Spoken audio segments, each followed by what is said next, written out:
Chers amis, avant de commenter ma chronique du jour et le sujet du jour, je voudrais vous présenter mes plus plates excuses pour une erreur épouvantable que j'ai commise dans ma chronique récente sur Madame Obono. J'avais classé Madame Obono comme députée LREM, alors qu'elle est députée de la France insoumise. C'est épouvantable, j'ai honte de vous avoir trompé et je m'excuse auprès de Madame Obono pour cette épouvantable méprise. Je reviens maintenant au sujet du jour qui est la peine de mort. Un sondage récent a montré que 55% des Français sont désormais favorables à la peine de mort. Il y a un an, il n'était que 44%. C'est donc une évolution extrêmement notable et qui mérite d'être analysée sur le fond. Faisons un tout petit historique. Avant 1981, les Français étaient majoritairement favorables à la peine de mort. Il n'y avait donc pas de sujet à discuter. Giscard d'Estaing a voulu, pendant son septennat, la supprimer, mais il se serait heurté à son électorat. Il a donc décidé de mettre le dossier provisoirement en tous les cas sous le boisseau, et effectivement Mitterrand dès 1981 a relancé le sujet et a confié à son ami Badinter le soin de supprimer définitivement la peine de mort, ce que Badinter, ce glacial ayatollah, a fait immédiatement. Il n'y avait donc plus de peine de mort à partir du septennat de Mitterrand. Alors, quelles sont les positions des deux grandes religions qui sont quand même intéressées par ce sujet? Du côté de l'islam, aucun problème, la peine de mort est parfaitement admise, le Coran le dit très clairement, et la peine de mort peut être appliquée sans grand jugement. On sait par exemple que tuer un mécréant dans le Coran est quelque chose qui est possible. Bon, c'est donc une acceptation grande, très grande, trop grande de la peine de mort. Du côté de l'Église catholique, la position avait été définie de façon extrêmement intelligente par le grand pape Jean-Paul II et son adjoint qui était à l'époque le cardinal Ratzinger, qui est devenu Benoît XVI. Et la position de Jean-Paul II était de dire, et ça avait été écrit dans le catéchisme de l'Église catholique, oui, la peine de mort est possible quand la société n'a aucune autre solution pour se protéger. C'était extrêmement intelligent comme formulation. Eh bien, cette formulation intelligente a malheureusement été démolie par le pape François qui, sans rien dire à personne et sans aucune consultation, a décidé que la peine de mort était définitivement interdite et cela devait être inscrit dans le catéchisme de l'Église catholique. Voilà donc la position de l'Église catholique en l'occurrence. Alors les Français n'ont pas de ces pudeurs, eux maintenant à 55%, ils sont pour la peine de mort, estimant qu'il est tout de même impossible qu'un individu de 25 ans, ayant commis des actes immondes, des actes répréhensibles, des actes multi-rédivisés, décide tout simplement, après 20 ou 25 ans de prison et être sorti de prison, de recommencer ces actes épouvantables. Ça n'était pas possible, ça n'est pas possible, et les Français disent clairement, nous ne sommes pas d'accord, majoritairement, avec un tel système. Ce qui est sûr, c'est que la position de l'Église catholique du temps de Jean-Paul II était parfaitement habile et justifié quand une société n'a pas d'autre moyen de se protéger, et nous savons qu'en France, il n'y a pas d'autre moyen de se protéger, puisque les pires criminels seront forcément relâchés, il n'y aura pas de perpétuité pour eux, il est assez logique que la peine de mort soit rétablie. Sur ces hautes considérations, je vous souhaite une bonne soirée et je vous dis à demain.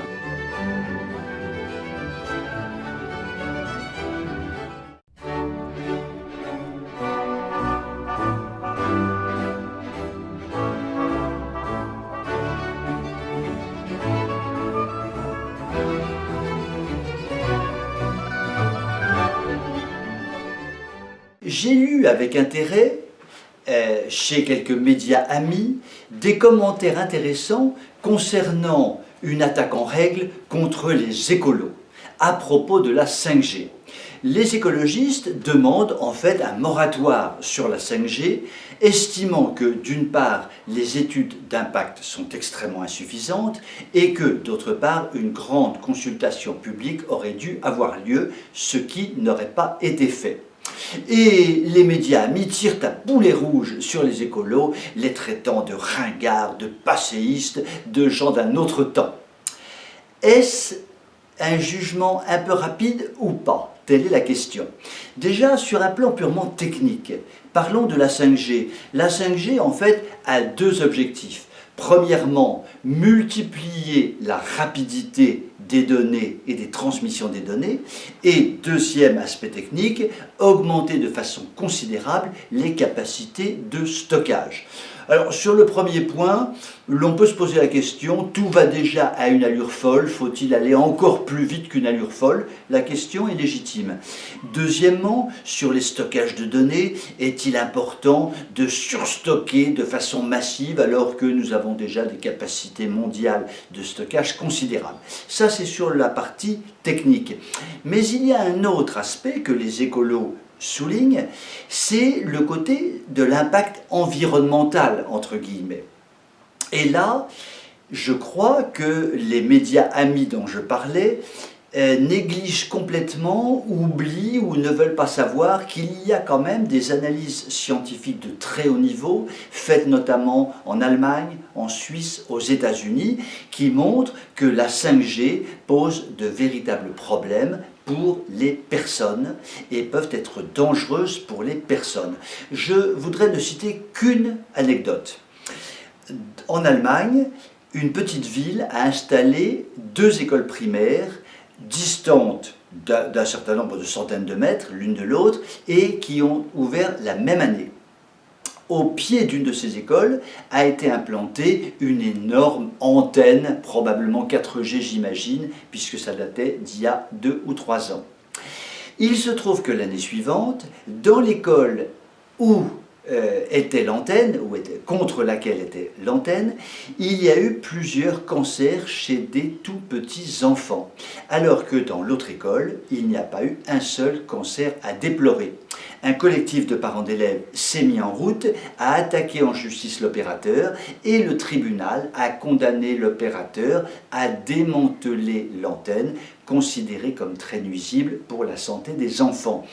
Voilà simplement un exemple parmi tant d'autres montrant que l'on ne peut pas écarter d'un revers de main le fait que la 5G puisse être très dangereuse pour les individus, pour les personnes. Il y a quelque temps, un grand dirigeant d'une grande firme agroalimentaire me disait « Vous savez, depuis 50 ans, nous avons en fait empoisonné nos consommateurs. » Bon, c'est très bien de le reconnaître maintenant. Je ne voudrais pas que dans 50 ans, le grand dirigeant d'un opérateur 5G me dise « Depuis 50 ans, nous avons gravement nui à la personne humaine. » Sur ces très belles paroles, je vous souhaite une bonne soirée et vous dis à demain.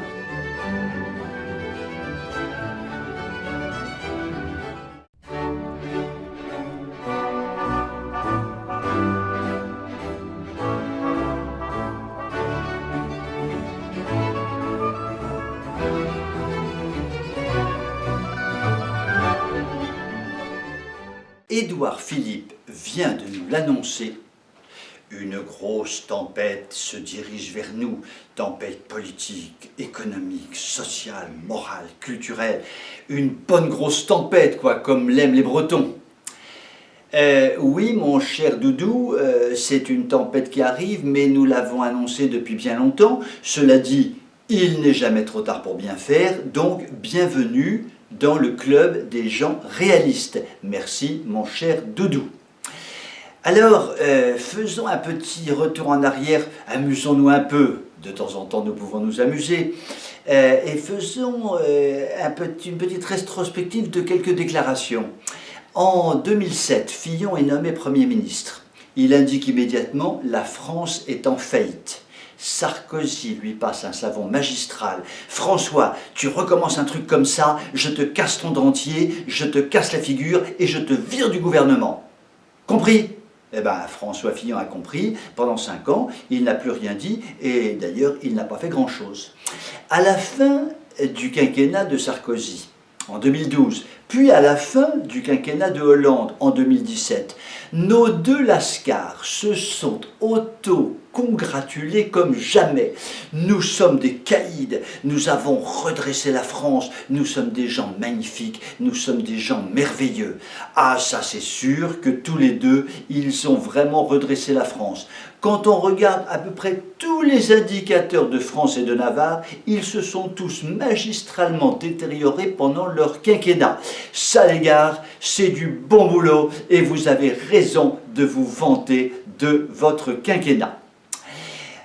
En réalité, les élites politico-économiques se fichent de la marche du monde comme de leur dernière culotte et se fichent de nous comme de leur dernière chemise. En réalité, les dirigeants politico-économiques se sont résolument tournés vers leurs propres intérêts et font fi de toutes les règles de base concernant la politique, l'économique, le social, le moral, le culturel. Je voudrais donner un seul exemple qui est assez intéressant. Il y a une règle économique très simple qui consiste à dire, lorsque la richesse nationale augmente, la fameuse production intérieure brute, la masse monétaire en circulation doit augmenter dans des mêmes proportions. Regardons les États-Unis. En 2010, le produit intérieur brut des États-Unis était de 15 000 milliards de dollars. En 2019, ces 15 000 milliards de dollars sont passés à 20 000 milliards de dollars, soit donc une hausse de 33%. La masse monétaire de dollars en circulation en 2010 était d'environ 1 000 milliards de dollars.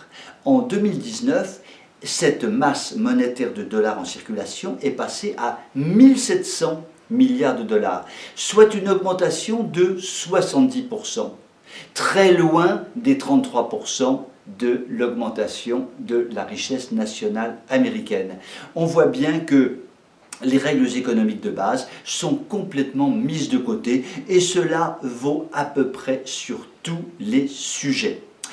Cela peut expliquer que la tempête qui arrive se préparait depuis déjà très longtemps, car lorsque l'on n'a plus de règles, il est logique que tout se dérègle.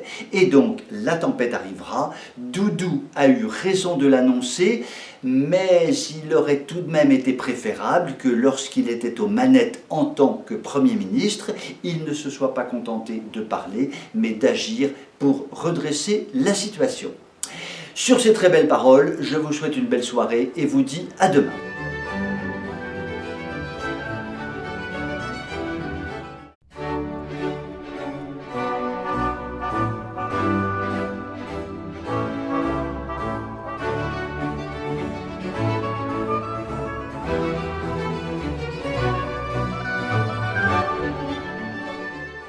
Nous en parlons très régulièrement sur TV Liberté, nous parlons très souvent de George Soros, le roi de la déconstruction mondiale, que dis-je, l'empereur de la déconstruction mondiale, car pour Soros, l'immigrationnisme, le mondialisme, le libertarisme sexuel, l'avortement de masse, tous les sujets en isme possibles et imaginables, pourvu qu'ils soient gauchistes, sont du ressort de George Soros.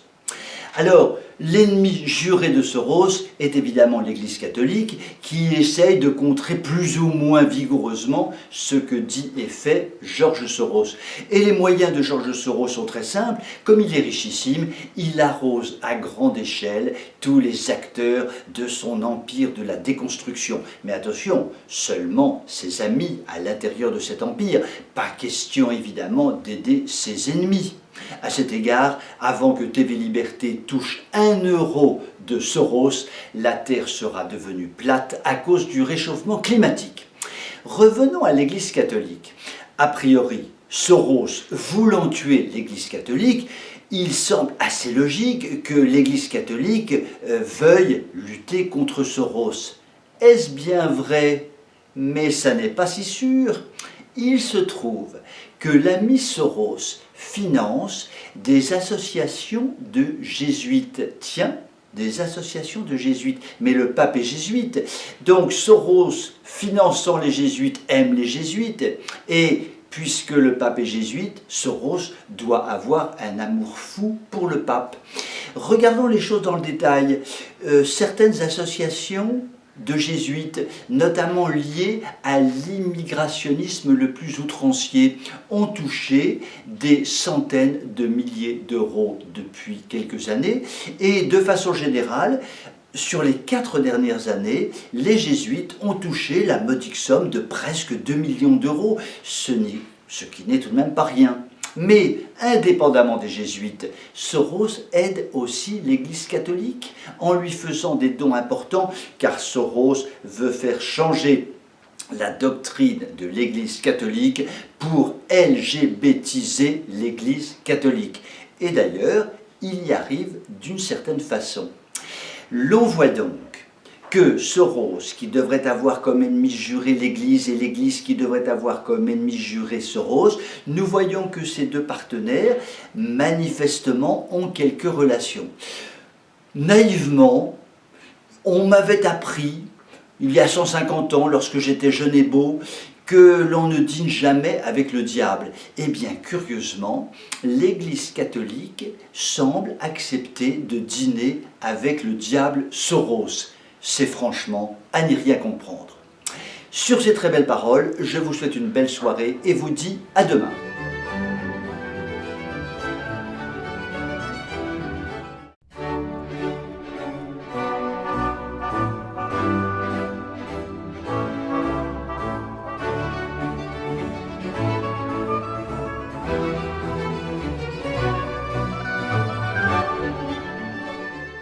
Le malheureux Malraux s'est complètement planté avec son « le 21e siècle sera religieux ou ne sera pas ». Enfin Malraux, le 21e siècle sera nudiste ou ne sera pas.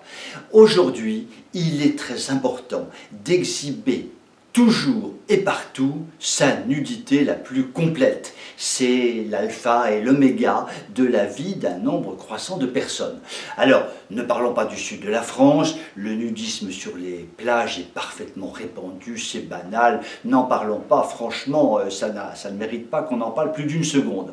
En revanche, quand on remonte vers le nord, où il y avait moins de nudisme, eh bien maintenant les maillots de bain ont tendance à être de plus en plus étroits, et notamment le popotin n'est plus masqué par le maillot de bain qui est en fait transformé en un mince fil que l'on glisse habilement de telle façon que l'on ne le voit plus mais que l'on voit le popotin. Ça, c'est l'évolution. Mais d'ailleurs, on pourrait dire aussi qu'en ville, un quasi-nudisme a tendance à se développer avec des gens qui sont pratiquement nus, sous le regard finalement tout à fait indifférent de la population, indifférent en apparence du moins. Cela dit, tout cela est insuffisant, il faut pousser le nudisme le plus loin possible. Par exemple, lorsque l'on se promène à Paris, à Rennes, ou au Canada, l'on peut tout d'un coup tomber sur une procession de cyclistes nus en centre-ville. Ça, c'est extrêmement important de faire de la bicyclette nue en centre-ville. C'est fondamental, c'est absolument capital. Et je peux imaginer par exemple le dialogue entre une femme qui était partie acheter du pain avec sa petite fille de 10 ans, qui rentre chez elle et qui tombe sur ce cortège de cyclistes nus, et je vois tout à fait la petite fille. Dis-moi maman, c'est quoi les deux grosses poches qui pendent de chaque côté de la selle ? Alors la maman très gênée répond « Ma chérie, c'est ce qu'on appelle une sacoche à cellulite. »« Ah bon, ça se mange ? Et alors, c'est quoi le petit tuyau qui pend là du monsieur ? Ma chérie, mange ton carré de chocolat s'il te plaît. Et dis donc maman, tu as vu, il y a une dame qui est passée, elle pédalait fort, et alors ses poitrines s'entrechoquaient et ça faisait floc-floc. Bon, ben ma chérie, maintenant on rentre à la maison et puis on va lire un livre ensemble. Hein, d'accord ? Alors voilà, on voit que le nudisme se répand. Mais il n'y a pas que les cyclistes. L'exposition de Louis de Funès, il fallait évidemment qu'elle s'ouvre aux nudistes. Et le responsable des nudistes qui a donc mis en route cette fameuse visite à l'exposition de Louis de Funès, a dit doctement « Moi, je préfère quand même un visage masqué à cause du Covid, mais le bas-ventre et le bas dos, il faut que ce soit visible par tous. » Ah oui, mon cher responsable, il est sûr que l'éclatant sourire d'un joli visage peut être caché parce que finalement c'est moche de sourire, mais la beauté sublime de l'entrefesse ne peut être cachée. Tu as raison mon grand, tu es un véritable philosophe, tu es un grand intellectuel. Donc en pratique, soyons clairs, soyons cash comme disent les jeunes, tout cela est de la pure perversité. Les nudistes qui s'exhibent en ville sur des bicyclettes ou dans des expositions sont des grands pervers. Et d'ailleurs, je les aimerais le jour où ils me diront clairement « Oui, je suis un grand pervers et je l'assume ». Ce sera beaucoup plus clair plutôt que d'employer des mots complètement bidons pour se justifier. D'ailleurs, le code pénal prévoit que lorsque les nudistes s'exhibent en dehors d'endroits spécialement préparés pour cet effet, ils sont sous le coup de la loi et risquent tout de même 1 an de prison et 15 000 € d'amende, ce qui n'est pas rien, mais qui, aujourd'hui, s'occupe véritablement du code pénal. Sur ces très tristes paroles, je vous souhaite une bonne soirée, je vous souhaite un excellent week-end et je vous dis à la semaine prochaine.